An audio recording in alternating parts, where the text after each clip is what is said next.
Assalamu alaikum and welcome to Update Mathematics. My name is Dr. Atif Hassan Suri. Bismillahirrahmanirrahim. This is a series of videos on the National Book Foundation Mathematics curriculum of class 9th, and today the topic we are going to study is the applications of real numbers. We cannot expect our life to continue without the numbers because we use numbers in our everyday life.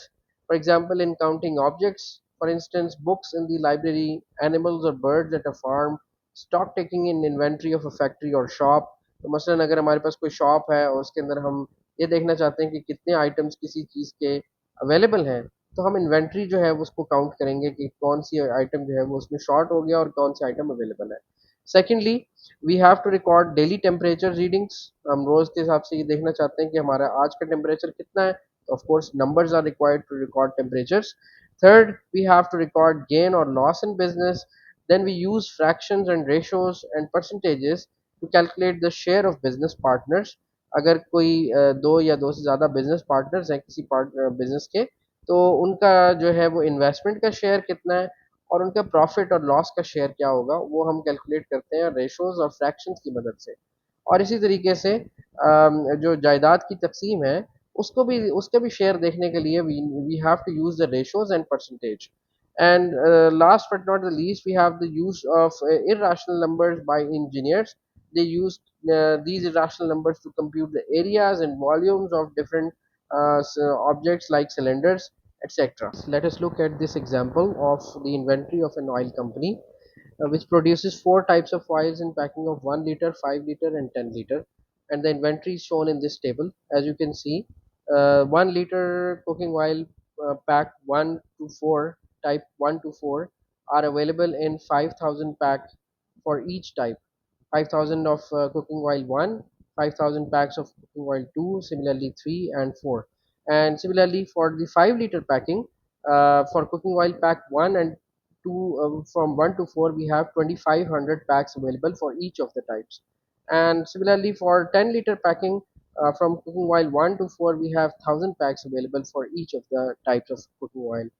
Now there is some information also given in this question, which says that after removal of 40% of an item, it is to be replenished.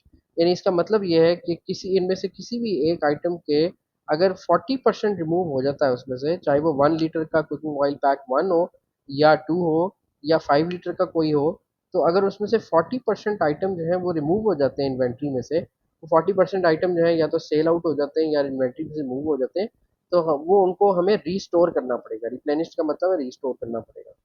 Majeed information ये given है कि the daily removal of 1 litre cooking oil 2 pack is 20%, और 10 litre cooking oil 4 pack जो है वो daily removal 5% है. यानी कि रोज़ाना की बुनियाद पर कुकिंग ऑयल पैक 2 का 1 लीटर जो है वो 20% पैक्स उसमें से रिमूव होते हैं, और इसी तरह 10 लीटर कुकिंग ऑयल पैक 4 जो है वो रोज़ाना 5% रिमूव होते हैं. अब ये परसेंटेजेस में हमें अमाउंट दी हुई है. इसके 4 क्वेश्चन हैं इस क्वेश्चन के पार्ट्स हैं. पहले पार्ट के अंदर हमें बताया पूछा गया है कि number of daily removed 1 litre cooking oil pack 2 कितना है. तो नंबर ऑफ पैक्स बताने हैं. एक्चुअली परसेंटेज में हमें अमाउंट दी हुई थी, लेकिन हमने अमाउंट जो बतानी है वो नंबर में बतानी है, नंबर ऑफ पैक्स बतानी है. और पार्ट बी में उसी टाइप ऑफ कुकिंग ऑयल का 1 लीटर पैक 2 का हमें ये बताना है कि कितने दिन के बाद हमें उसे रीस्टोर करना पड़ेगा. And similarly for the 10 litre cooking oil pack 4, हमें ये बताना है कि कितने डेली कितने रिमूव होंगे. परसेंटेज में तो यहाँ दिया हुआ है, हमें बताना है नंबर ऑफ पैक्स डेली कितने रिमूव होंगे, और फिर उसके बाद हमें ये बताना है कि कितने दिन के बाद हमें उसे रीस्टोर करना पड़ेगा. So for the solution of this example, let us look at the solution. अब टेबल के अंदर इंफॉर्मेशन दी हुई थी कि 1 लीटर कुकिंग ऑयल पैक 2 जो है वो इन्वेंट्री में मौजूद है 5,000, और क्वेश्चन ये पूछा गया था कि डेली कितने पैक्स रिमूव होते हैं. परसेंटेजेस में बता दिया गया था, इंफॉर्मेशन दी गई थी 20% 5,000 का डेली रिमूव हो जाता है. 5,000 अवेलेबल इन्वेंट्री है और 20% डेली रिमूव होता है. तो इसको अगर हम कंप्यूट करें तो 20% का मतलब बनता है 20/100, और ऑफ का मतलब है हमें इसे मल्टीप्लाई करना है 5,000 के साथ. तो जब हम इसे सिंप्लीफाई करते हैं, ये 100 से कैंसिल करते हैं और 20 से मल्टीप्लाई करते हैं, तो आंसर इज 1,000 पैक. इसका मतलब है 1,000 pack 1 litre cooking oil pack 2 जो है वो रोज़ाना रिमूव हो जाता है इन्वेंट्री में से। और पार्ट बी में हमें ये पूछा गया था कि कितने दिन के बाद जो है वो हमें पैक टू को रीस्टोर करना पड़ेगा, 1 लीटर पैक टू को। तो नंबर ऑफ डेज निकालने के लिए पहले हम ये देखते हैं कि रीस्टोर करने के लिए हमें 40% जब रिमूव हो जाएंगे तो रीस्टोर करना पड़ेगा। तो 5000 का 40% अगर हम निकालें तो दैट इज 40/100 मल्टीप्लाइड बाई 5000। इसको कंप्यूट करें तो आंसर इज 2000। अब देखें 2000 पैक जब रिमूव हो जाएंगे 1 litre pack cooking oil pack two के, तो इसका मतलब ये होगा कि हमें दोबारा रीस्टोर करना है। अब 2000 कितने दिन में रिमूव होंगे, यहाँ से देखें डेली कितने रिमूव हो रहे हैं, 1000 डेली रिमूव हो रहे हैं। तो 2000 कितने दिन में रिमूव होंगे, अगर हम 2000 को 2000 पे डिवाइड करें, 2000 डिवाइडेड बाय 1000, तो हमें पता लग जाएगा कितने दिन के अंदर जो है वो रिप्लेनिशमेंट ड्यू होगी। That is 2 days। 2000 divided by 1000 is 2। और similarly part C is number of daily removed 10 litre cooking oil part 4 packing.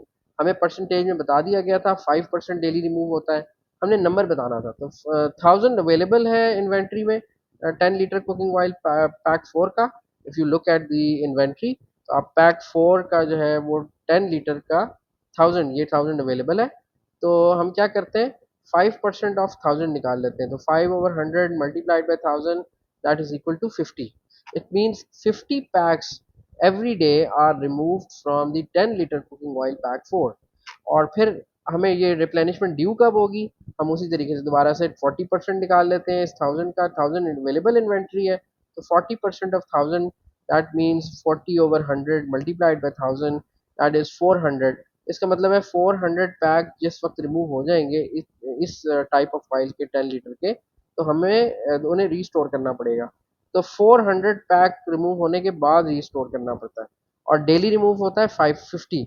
उसी तरीके से हम नंबर ऑफ डेज निकालने के लिए 400 को 50 पे डिवाइड करते हैं, we get 8 days। It means 8 days में अगर डेली 50 रिमूव होते हैं तो 8 डेज में 8 मल्टीप्लाई बाई 50 दैट इज 400। तो इसका मतलब है हमें रीस्टोर करना पड़ता है 8 डेज के बाद।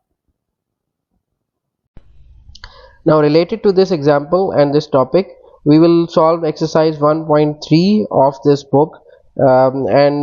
So please watch our next video and do subscribe to this channel Update Mathematics and give me your feedback. Thank you very much.